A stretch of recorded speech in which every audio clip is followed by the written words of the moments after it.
नमस्कार, कृषि समाचार में आपका स्वागत है। मैं हूं संयुक्ता। आइए देखते हैं आज कृषि समाचार में क्या है खास। कृषि से संबंधित समस्याओं का करता है निदान कृषि कॉल सेंटर। पशुधन बीमा योजना पशुपालकों के लिए फायदेमंद। एक मुलाकात सफल किसान जगनू उरांव से। अब समाचार विस्तार से। भारत के कृषि वैज्ञानिकों ने कृषि तकनीक तो बहुत इजाद कर लिए हैं, मगर इन तकनीकों के प्रचार प्रसार में कमी के कारण किसान को इसका पूरा लाभ नहीं मिल पा रहा है। इसी कमी को देखते हुए भारत सरकार ने देश के सभी राज्यों में किसान कॉल सेंटर की स्थापना की। आज इस कॉल सेंटर से किसानों को कई तरह की जानकारियां उपलब्ध कराई जा रही है। पशुधन बीमा योजना एक केंद्र प्रायोजित योजना है, जिसका उद्देश्य किसानों तथा पशुपालकों को पशुओं की मृत्यु के कारण हुए नुकसान से सुरक्षा मुहैया कराना है। इस योजना के अंतर्गत देशी और संकर नस्ल के दुधारू मवेशियों और भैंसों की बीमा उनके अधिकतम वर्तमान बाजार मूल्य पर किया जाता है, जिसका प्रीमियम 50% तक अनुदानित होता है।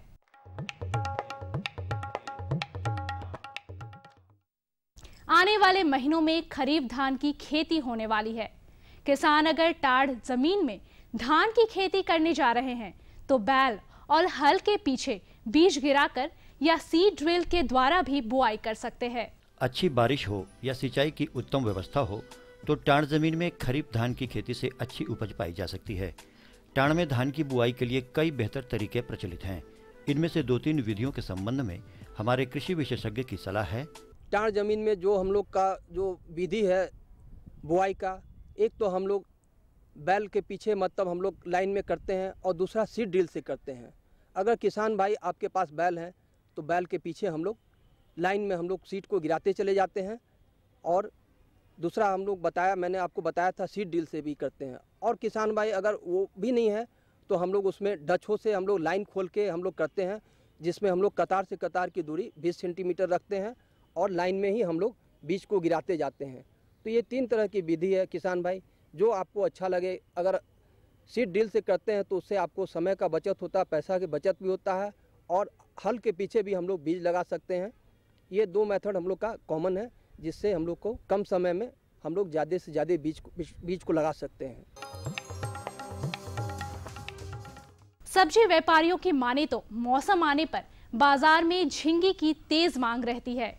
कृषक बंधु झींगे की खेती से बेहतर मुनाफा चाहते हैं तो झींगे उत्पादन में बढ़ोतरी के लिए पूसा नस्दार, सतपुतिया और जयपुरी लगाए। इन उन्नत प्रभेदों की उत्पादन क्षमता 80 से 120 क्विंटल प्रति हेक्टेयर है। बलुई दोमट मिट्टी या मटियार दोमट मिट्टी वाले खेतों में सब्जी फसल झींगे की अच्छी खेती की जा सकती है। फसल लगाने के लिए खेत में प्रति थाला 3 से 5 पुष्ट बीज सीधे बोएं तथा 5 से 7 दिनों पर सिंचाई करते रहें। इन बातों का ध्यान रखते हुए किसान पूसा नस्दार, सतपुतिया और जयपुरी जैसे झींगे के उन्नत प्रभेद लगाते हैं तो निश्चित तौर पर प्रति हेक्टेयर 80 से 120 क्विंटल की उपज पाएंगे। डीप फैरो सीडर एक ऐसा उन्नत कृषि उपकरण है जो शुष्क भूमि में गहरी बुआई का काम करता है। ये उपकरण झारखंड के किसानों के लिए काफी मददगार साबित हो सकता है। इसकी कार्य क्षमता प्रतिदिन 50 डिसमिल है। आइए आज मिलते हैं सफल किसान जगनू उरांव से, जो अभी मसाला फसल हरी मिर्च की खेती में मशरूफ है। जब किसान मेहनती और लगनशील हो तो वो अपने किसी भी फसल से बेहतरीन उपज प्राप्त कर लेता है। यही बात लागू होता है रातू प्रखंड के जगनू उरांव पर, जो हरे मिर्च की खेती से भी शानदार उपज पाने की क्षमता रखते हैं। अभी मिर्चाई का लगाए हैं, शिमला लगाए हैं, बैगन लगाए हैं, खेती से जुड़े हुए हैं और इसी से मेरा घर द्वार चलता है, परिवार वगैरह, पढ़ाई लिखे बच्चों का यही सब चलता है। समय पर स्कूल जाते हैं तो अगर टाइम निकाल के वो लोग भी समय देता है, और जिसे आवश्यकता पड़ता है तो कभी इधर उधर से बुला लेते हैं काम करने के लिए।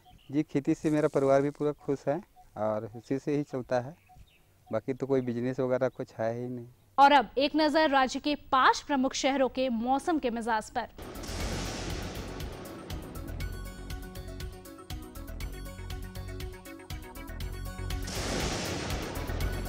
आज राज्य के 5 प्रमुख नगरों के दर्ज तापमान कुछ इस प्रकार से हैं। रांची का अधिकतम तापमान 40 डिग्री सेल्सियस और न्यूनतम 25 डिग्री सेल्सियस। जमशेदपुर का अधिकतम तापमान 44 डिग्री सेल्सियस और न्यूनतम 25 डिग्री सेल्सियस। मेदिनीनगर का अधिकतम तापमान 41 डिग्री सेल्सियस और न्यूनतम 26 डिग्री सेल्सियस। देवघर का अधिकतम तापमान 45 डिग्री सेल्सियस और न्यूनतम 29 डिग्री सेल्सियस। धनबाद का अधिकतम तापमान 45 डिग्री सेल्सियस और न्यूनतम 31 डिग्री सेल्सियस।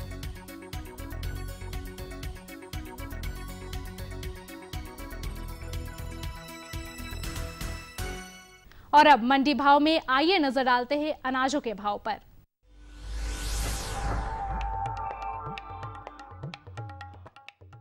आज कृषि उत्पाद बाजार समिति पंडरा रांची में दर्ज किए गए विभिन्न खाद्यान्नों के थोक भाव कुछ इस प्रकार हैं। चावल मोटा 1875 रुपए से 1975 रुपए, चावल मध्यम 2050 रुपए से 2150 रुपए, चावल उत्तम 2300 रुपए से 2600 रुपए, गेहूं 1550 रुपए से 1650 रुपए, चना 4600 रुपए से 5000 रुपए, दाल अरहर 6750 रुपए से 7050 रुपए, दाल मसूर 4400 रुपए से 4600 रुपए, दाल चना 5700 रुपए से 5950 रुपए, सरसों तेल 10000 रुपए से 10050 रुपए, चीनी 3250 रुपए से 3300 रुपए, आलू 625 रुपए से 725 रुपए और प्याज 1100 रुपए से 1200 रुपए प्रति क्विंटल रहा।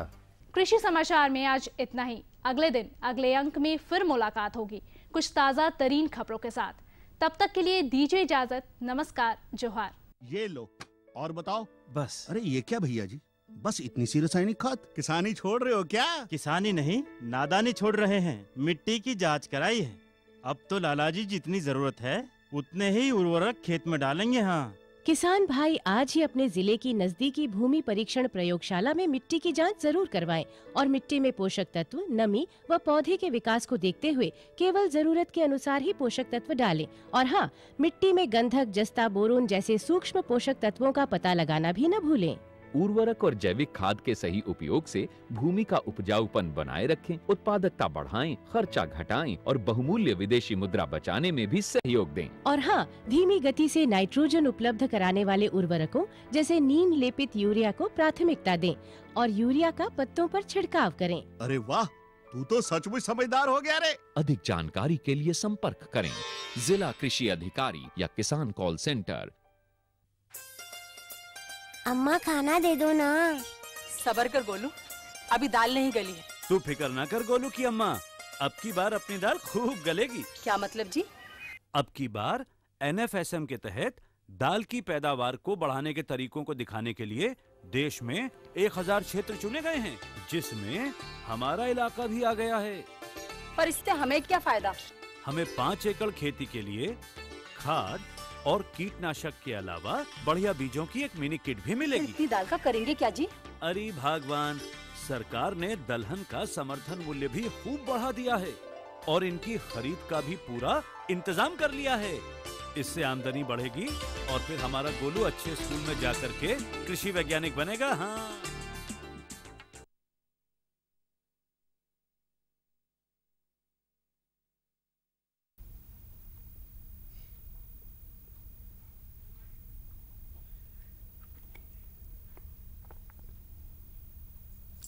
सफल देश समृद्ध किसान, अगर हो खेती बाड़ी का समुचित ज्ञान।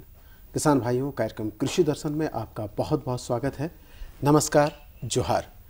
किसान भाइयों, अभी मई महीने की शुरुआत है और गर्मी अब प्रचंड पड़ने लगी है। जब बरसात की शुरुआत होती है तो हम खेती बाड़ी की तैयारी में लग जाते हैं, लेकिन जब हम आगात फसलों की बात करते हैं तो हमारी कोशिश ये होती है कि इसी वक्त हम उसकी तैयारी करें। किसान भाइयों, गर्मी के मौसम में ही आगात सब्जी की अगर आप खेती करना चाहते हैं तो खेत की तैयारी कैसे करें, इसी विषय पर आज हम बातचीत करेंगे। और बातचीत करने के लिए हमारे साथ हार्प पलांडू के सब्जी विशेषज्ञ श्री धनंजय कुमार जी हैं। धनंजय जी, आपका इस कार्यक्रम में बहुत बहुत स्वागत है। नमस्कार। किसान भाइयों, नमस्कार। किसान भाइयों, आप आगात सब्जी फसलों के बारे कुछ भी जानना चाहते हैं, कोई भी जिज्ञासा हो तो आप हमारे फ़ोन नंबर पर संपर्क कर सकते हैं और सीधे विशेषज्ञ से बात कर सकते हैं। तो नोट कीजिए हमारा फ़ोन नंबर है 0 652828607। तो किसान भाइयों, बेझिझक आप हमारे साथ जुड़िए और अपने प्रश्नों का उत्तर यहाँ से पाइए। धनंजय जी, सबसे पहले तो हम ये जानना चाहें कि जब हम बरसाती खेती की बात करते हैं, बरसात का मौसम ही एक ऐसा मौसम है जिसमें हमारे यहाँ किसान भाई बड़े पैमाने पर खेती बाड़ी का काम करते हैं। लेकिन जब हम बात करते हैं कि बरसाती खेती की बात जब हम करते हैं और मई का महीना है, इस वक्त बरसाती खेती की बात करें, ऐसा क्यों? कौन कौन सी ऐसी सावधानियां जो इसी वक्त से रखी जा सकती हैं? ऐसा है किसान भाइयों कि जैसे बरसात का मतलब हम समझते हैं कि हमारे किसान जो पारंपरिक ढंग से खेती करते आए हैं, तो उसमें उनको लगता है कि जैसे जब बरसात आ जाए तो हम उसमें फसल का बीज बुआई करें और करें। तो उसमें क्या होता है कि जब आपका फसल का तुड़ाई होता है तो बरसात समाप्ति की ओर होता है। अभी अगर हम आगात बरसात फसलों के बारे में बात करते हैं तो अभी से मई के महीना है, इस मई के महीने में जो है हमको तैयारी शुरू कर देना होगा, जिससे कि जब 15 जून के बाद आपका बारिश शुरू हो जाता है तो जुलाई के महीना में जो है आपका फसल का तुड़ाई प्रारंभ हो जाए। तो जैसे आपने तैयारी की बात की जी, तो अभी किस तरह की तैयारियां करनी चाहिए किसान भाइयों को? किसान भाइयों, पहले तो आपको फसल का चुनाव करना होगा। जैसे कि जो किसान भाई लट्टीदार सब्जी में जाना चाहें, लट्टीदार सब्जी का करना चाहें, तो लट्टीदार सब्जी का बहुत ही बड़ा मतलब समूह हो जाता है। उसमें जैसे खीरा है, लौकी है, नेनुआ है, झिंगी है, करेला है, कोहड़ा है। उसके अलावा बरसाती सब्जी में आपको हरी मिर्च का जो यहाँ पर बहुत अच्छा है, टमाटर आपको है, बैगन की खेती है, और उसके अलावा हमारे झारखंड में तो मतलब रांची के आसपास जो है फूलगोभी जो है करीब करीब सालों भर होते रहता है। तो सभी का तैयारी का जो है मौसम जो है महीना जो है अभी मई का महीना है। तो जैसे हम एक एक करके अगर बात करें, जो जितने भी फसलें हैं, लतेदार सब्जियों की अगर बात करते हैं, तो लतेदार सब्जियों की का बीज का चुनाव या थाल बनाना या इस तरह की जो बातें हैं, इस वक्त कौन कौन से वो काम करें और क्या किस तरह से वो इस चीज़ को अपने खेतों में लाएं? पहले तो है कि अगर मतलब उनको लत्तीदार सब्जी लगाना है तो लत्तीदार सब्जी में भी उनको चुनाव करना होगा कि हमको खीरा लगाना है, झिंगी लगाना है, नेनुआ लगाना है, करेला लगाना है। जैसे कि खीरा में है, करेला में है, नेनुआ में है, ये जो 3-4 फसल है जिसमें कि मुनाफा ज़्यादा है। और नेनुआ और खीरा जो है 45 से 50, अगर आप रोपाई या बीज बुआई कर रहे हैं तो 45 से 50 दिन में आपको तुड़ाई प्रारंभ हो जाएगा। तो जब अगर हम इस तरह का फसल को चुनाव करेंगे और 15 मई के आसपास हम बीज बुआई अगर करते हैं तो आपका जो है फसल जो है जुलाई प्रथम सप्ताह में जो है तुड़ाई प्रारंभ होगा। उस समय होता क्या है कि जैसे कि गर्मी का फसल मतलब अभी लगा हुआ है, गर्मा फसल जो है जून में समाप्ति की ओर रहता है। उस समय मतलब धान के खेत में जो लोग लगाते हैं बारिश होने पर जो है डूबने लगता है तो समाप्त होता है, और बरसात में का अभी शुरुआत हो रहा है, उसमें नया फसल निकलता नहीं है। तो उस बीच में बाज़ार में जो है दाम भी आपको ज़्यादा रहता है। तो उसका अगर किसान भाई भरपूर फ़ायदा उठाने चाहें तो अभी से जो है इस 15 मई के आसपास जो है खीरा, करेला, नेनुआ, ये 3 फसल का जो है अगर बुआई कर दें तो बहुत ही अच्छा उनको आमदनी प्राप्त होगा। धनंजय जी, आप कह रहे हैं कि इस समय फसल की बुआई करें, लेकिन अभी तो काफ़ी गर्मी पड़ती है, तो ऐसे में तो सिंचाई की बहुत ज़रूरत होगी। तो किस तरह की वो व्यवस्था लें ताकि मतलब कम पानी भी लगे और फसल भी अच्छी हो, मुनाफा अच्छा हो? उद्देश्य भी यही है जी। किसान भाइयों, अभी एक नई तकनीक, पहले जो हम लत्तीदार सब्जियों की बात करते थे तो लत्तीदार सब्जी का मतलब कि उसका बीज बुआई, लेकिन अभी जो नई तकनीक आई है जिसमें कि प्लास्टिक के प्रो ट्रे में जो बिचड़ा उत्पादन करते हैं, तो ट्रे में जब बिचड़ा उत्पादन करते हैं तो अभी जितने भी लत्तीदार सब्जी जो हम बताए हैं सभी का आप बीज को जो है ट्रे में बीज बुआई कर दें। अगर हम 15 मई के आसपास बीज बुआई करते हैं तो 10 से 15 जून के आसपास हमारा रोपाई के लिए जो है वह पौधा तैयार होगा, जिस समय की मतलब 15 जून के आसपास जो है यहाँ पर मानसून भी आ जाता है तो बारिश भी आपको प्रारंभ हो जाएगी। तो उस समय तक 1 महीना जो है आप कम पानी में, जैसे कि पूरे 1 एकड़ में अगर आपको 4 से 5 हज़ार पौधा लत्तीदार सब्जियों का बीज लगता है तो 4 से 5 हज़ार के लिए 50 से 60 प्लास्टिक का ट्रे में अगर हम बिचड़ा तैयार करते हैं और एक ट्रे की लंबाई 2 फीट और चौड़ाई 1 फीट होता है, तो उतना कम जगह में 2 फीट बाई 1 फीट में जो है आपका 100 बीज का बीज बुआई होगा और उसमें हम समझते हैं 80 से 85 पौधा जो है आपको तैयार होगा। तो कम पानी में कम मेहनत में जो है इसका फ़ायदा उठा सकते हैं। इसका मतलब ये हुआ कि जो किसान भाई अगात सब्जियों की खेती करना चाहते हैं वो प्रो ट्रे में अभी ही बिचड़ों का ये कर लें। तो बिचड़ों के चुनाव में कौन कौन सी सावधानियां रखनी चाहिए किसान भाइयों को? पहला तो सावधानी किसान भाई रखना है कि बरसात के मौसम में है जो है भारी, एक तो होता है गर्मा फसल और दूसरा होता है बरसाती फसल।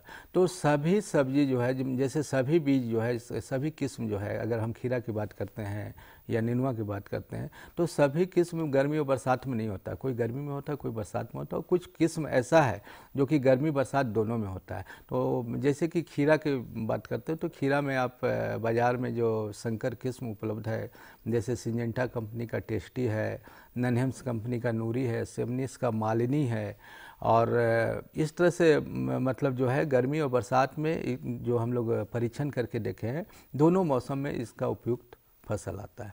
उसके अलावा नेनुआ की बात करते हैं तो नेनुआ में स्वर्ण प्रभा करके हमारा अनुसंधान केंद्र पलांडू द्वारा विकसित किया गया है किस्म नेनुआ का है, ओपन किस्म है, इसमें कोई संकर किस्म नहीं है। और इसका जो है मतलब बीज जो है पलांडू में 1000 रुपये किलो के दर से उपलब्ध है। तो गर्मी और बरसात दोनों के मौसम में जो है वो होता है। उसके अलावा किसान भाइयों करेला में जैसे कि आप क्रिस्टल कंपनी का चैम्पियन है और कुछ सिंजेंटा के भी आता है जो संकर किस्म है, उसका जो है आप चुनाव कर सकते हैं। बिल्कुल, इस पर हम और बात करेंगे। एक किसान भाई हमारे साथ जुड़ गए हैं। हेलो हेलो हेलो, नमस्कार, कृषि दर्शन कार्यक्रम में आपका स्वागत है। क्या प्रश्न है आपका? कहाँ से बोल रहे हैं आप? हेलो हेलो जी, आपकी आवाज़ हम तक पहुंच रही है। आप क्या जानना चाहते हैं हमारे विशेषज्ञ से? जो जानकारी चाहते हैं वो प्रश्न क्या है आपका?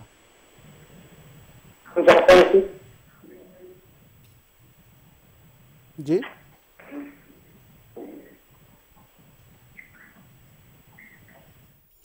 लगता है स्पष्ट नहीं आ पा रहा है, उनकी आवाज़ साफ नहीं हो पा रही है। ये तो बात हुई किस्मों की।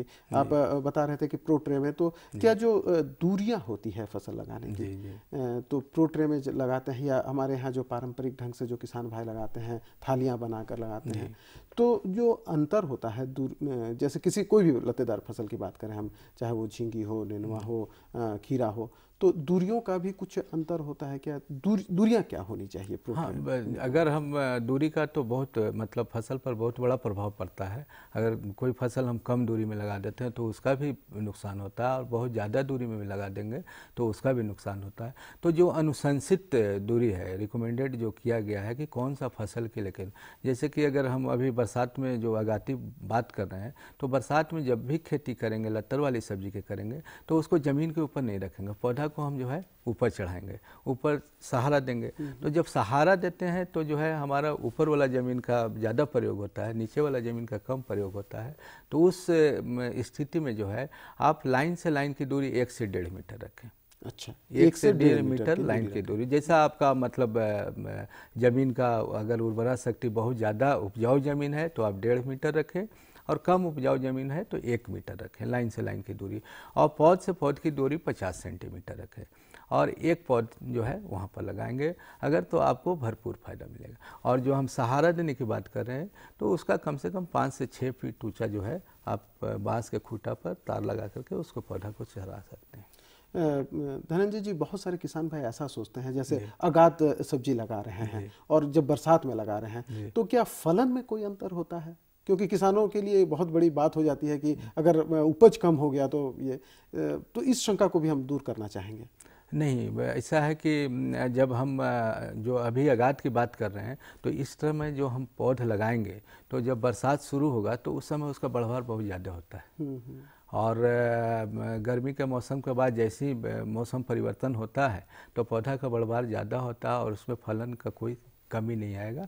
सिर्फ है कि आपको किस्म का और सही देखभाल की ज़रूरत है। क्योंकि बरसात के मौसम में एक बात ध्यान देने की बात है कि उस समय जो है कीट और बीमारी को प्रकोप ज़्यादा होता है। पानी तो आपको ऊपर वाले के से मिल जा रहा है, बारिश में आपको सिंचाई की दिक्कत नहीं है, लेकिन उस समय जो है कीट और रोग का प्रकोप ज़्यादा होगा, तो आपको जो है कीट और रोग का नियंत्रण करते रहना होगा और उसको पहले से करना होगा। सावधानी के तो मतलब रूप में जो भी आप फसल लगा रहे हैं तो उसका आप पहले से जानकारी प्राप्त कर लें कि इसमें कौन सा कीट आ सकता है, कौन सा बीमारी आ सकता है, और उसके लिए पहले से छिड़काव प्रारंभ कर दें।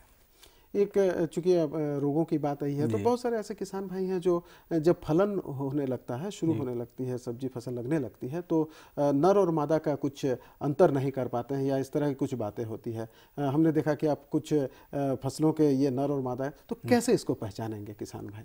हाँ, जैसे कि आप अभी देख रहे हैं कि ये जो फूल देख रहे हैं तो ये जो है मादा फूल है नेनुआ का, जिसे स्पॉन्ज गोर्ड इंग्लिश में बोलते हैं, और इसका जो है नर फूल जो है ये है।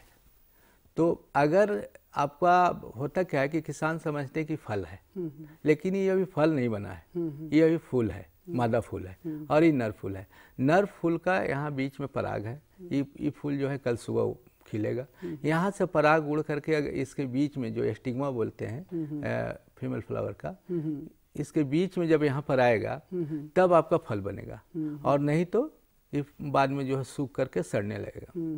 किसान समझता है कि हमारा फल है और सड़ रहा है, इसमें कोई बीमारी लग गया और वो दवाई डाल देते हैं। इसमें आपको कोई दवाई की जरूरत नहीं है, सिर्फ है कि परागन नहीं हुआ है। तो परागन के लिए क्या है कि आप जो है मतलब चाहे तो आपके खेत में मधुमक्खी की संख्या हो, मधुमक्खी हो, और नहीं तो आप अपने से भी अगर परागन करते हैं, जैसे कि लौकी में, खीरा में, नेनुआ में, तो जो है इस तरह से अगर हम फूल को यहाँ से पराग को करके और इस आसपास जो है जो आप देख रहे हैं इस बीच वाला भाग में जो है पराग रहता है।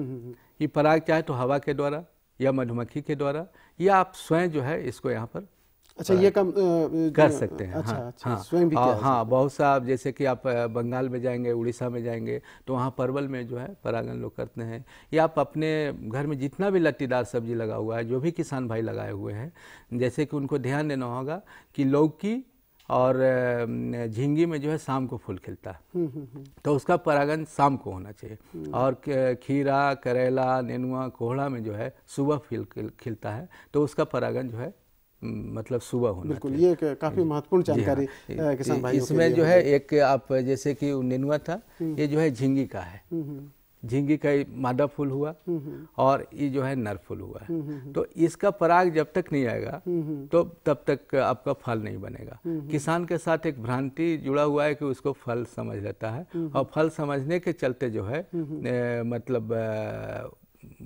उसमें जो है लगता है कि बीमारी आ गया है, सड़ गया है, और वह और दवाई का प्रयोग करता है। तो ये भ्रांति बिल्कुल दूर हो जानी चाहिए किसान भाइयों की। धनंजय जी, अमूमन हम देखते हैं जब बरसात का मौसम शुरू होने लगता है, ऐसे में किसान भाई धान की खेती में बहुत व्यस्त हो जाते हैं।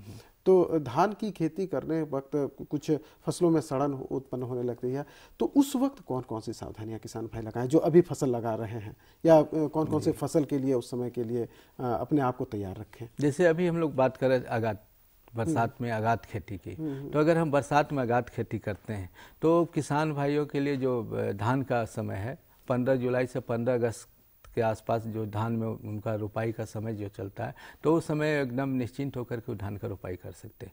उसके लिए कि उनको अभी से तैयारी कर देना। अगर हम सब्जी फसल अभी से लगा देंगे तो 15 जुलाई के आसपास से हमारा तुड़ाई शुरू होगा, तो उसी सब्जी के फसल से जो आमदनी प्राप्त होगा उसको जो है वो धान में भी लगा सकते हैं। और जब हम आगात खेती कर रहे हैं तो एक बात और किसान भाई ध्यान देंगे कि जैसे कि बरसात के दिनों में घास का समस्या बहुत ज़्यादा होता है। अगर आपके खेत में घास की समस्या है और आप अभी जैसे बूंद बूंद सिंचाई प्रणाली का अगर प्रयोग किए हुए हैं, तो उसमें क्या है कि अभी मल्चिंग का आ गया है। मल्चिंग को जो है मतलब मिट्टी को ढकने का, तो उसमें प्लास्टिक मल्चिंग का बहुत बड़ा मतलब एक क्रांति समझिए कि खेती में जो है अगर आपको सब्जी का खेती करना है और प्लास्टिक मल्चिंग का अगर आप प्रयोग करते हैं तो आपको जो है घास की समस्या 90% जो है सुलझ जाएगा। और वो जब घास की समस्या आपको कम हो जाएगा तो आपको लेबर उसमें कम लगेगा, तो आप उस समय दूसरा काम करते रहें, धान करते रहें, आपका सब्जी से जो है फलन आते रहेगा, उससे आमदनी आपको प्राप्त करने वाला। सिर्फ आपको एडवांस में जो है आगात जो है जैसे हम आगात बरसाती खेती की बात कर रहे हैं, उसी तरह से आगात हमको कुछ पूंजी उसमें लगाना है। और जब हम उसको पूंजी लगाते हैं तो हम समझते हैं कि अगर आप 1 रुपया प्लास्टिक लगा रहे हैं तो आपका 2 से 3 रुपया ज़्यादा मुनाफा प्राप्त होगा। इस तरह से सब्जी का खेती करें। ये तो बात हो गई लतेदार सब्जियों की। कुछ ऐसी फसलें जैसे मिर्चा वगैरह की हो तो उसके लिए किस तरह की तैयारी करें किसान भाई? जैसे किसान भाइयों मिर्चा की बात करते हैं तो हरी मिर्च का सबसे ज़्यादा अगर उत्पादन होता है तो बरसात के दिनों में होता है। हरी मिर्च में सबसे ज़्यादा बाज़ार में जो भाव रहता है वो बरसात में रहता है। हरी मिर्च का सबसे ज़्यादा बढ़वार जो होता है वो बरसात के दिनों में होता है। तो उसके लिए अगर आप अभी जिस किसान भाई के पास मई अंतिम में या जून, क्योंकि अब तो जब आप बीज डालेंगे तो चाहे तो मई अंतिम सप्ताह या जून प्रथम सप्ताह में आपका जो है बिचड़ा तैयार होगा। तो उस समय अगर आप रोपाई करेंगे तो आपका जो है मिर्चा जो है अगस्त अंतिम में जो है तुड़ाई प्रारंभ होगा और उस समय बाज़ार में जो है 60 रुपये 70 रुपये किलो रहता है। तो आप मिर्चा का भी बीज बुआई कर सकते हैं। उसके बाद अलावा आप टमाटर का बीज बुआई कर सकते हैं। बरसात में टमाटर का बहुत ज़्यादा मांग भी रहता है, उत्पादन कम होता है, बाज़ार में दाम ज़्यादा रहता है। उसके अलावा आप बैगन का कर सकते हैं, जो किसान भाई फूलगोभी का करते हैं, बरसाती फूलगोभी का, तो उसके लिए भी बिचड़ा डालने का यह उपयुक्त समय है। सिर्फ बिचड़ा डालने में ध्यान देना है कि अब हम मिट्टी से जो बीमारी पैदा होता है तो उसको नियंत्रण करने के लिए बिना कोई दवाई के आप नियंत्रण कर सकते हैं। उसके लिए प्लास्टिक के ट्रे, प्रो ट्रे में आप जो है बिचड़ा तैयार करें। बिल्कुल। एक किसान भाई हमारे साथ जुड़ गए हैं। हेलो हेलो, जोहार किसान भाई। हेलो, जोहार, कृषि दर्शन कार्यक्रम में आपका स्वागत है। हाँ सर, मैं सनातू से बोल रहा था। जी, कौन बोल रहे थे? हमको मिर्चा की खेती के भुवनेश्वर महतो बोल रहे थे। महतो जी, हाँ स्वागत है आपका। क्या क्या प्रश्न है? प्रश्न है सर, मिर्चा की खेती के लिए जो मिर्चा जो फूल जैसे हो जाता है ना, तो सिकुड़ जाता है पत्ता था। अच्छा अच्छा, तो उसके विषय में हमको थोड़ा जानकारी चाहिए। हाँ महतो जी, बहुत अच्छा प्रश्न है आपका। तो इस पत्ती जो सिकुड़ता है ऊपर की ओर सिकुड़ता है कि नीचे की ओर सिकुड़ता है? मिर्चा में 2 तरह से पत्ती सिकुड़ता है, एक ऊपर की ओर सिकुड़ता है, एक नीचे की ओर सिकुड़ता है। अगर पत्ती ऊपर की ओर सिकुड़ रहा है तो इसका मतलब है कि उसमें थ्रिप्स कीट लगा हुआ है और उसके नियंत्रण के लिए कन्फिडोर नामक दवा आधा ml प्रति लीटर पानी में मिला करके अगर आप छिड़काव करेंगे तो उसका नियंत्रण हो जाएगा। दूसरा, अगर पत्ती नीचे की ओर सिकुड़ा हुआ है तो उसमें जो है माइट कीड़ा लगा हुआ है और माइट के नियंत्रण के लिए जो है ओबिरॉन करके एक दवा बाज़ार में है, 1 ml प्रति लीटर के दर से अगर आप उसका छिड़काव करेंगे तो उसका नियंत्रण हो जाएगा। लेकिन आपको ध्यान देना हो कि जैसे ही ऊपर या नीचे की ओर दिखाई पड़े उस समय जो है आप उसका नियंत्रण मतलब छिड़काव प्रारंभ कर दें। उम्मीद है महतो जी आपको आपके प्रश्न का उत्तर मिल गया होगा। और महतो जी जैसे बहुत सारे ऐसे किसान भाई हैं जो आगात सब्जी फसल की खेती करना चाहते हैं, तो निश्चित रूप से वो आज के इस कार्यक्रम से लाभ प्राप्त कर सकते हैं। धनंजय जी, आप हमारे स्टूडियो में आपने इतनी अच्छी जानकारी दी, इसके लिए आपका बहुत बहुत धन्यवाद। और किसान भाइयों, बरसात से पहले ही हम आपको अच्छी फसल की शुभकामनाएं देते हैं। आपसे अब चाहते हैं विदा। अगले कार्यक्रम फिर होगी आपसे मुलाकात। तब तक के लिए नमस्कार, जोहार।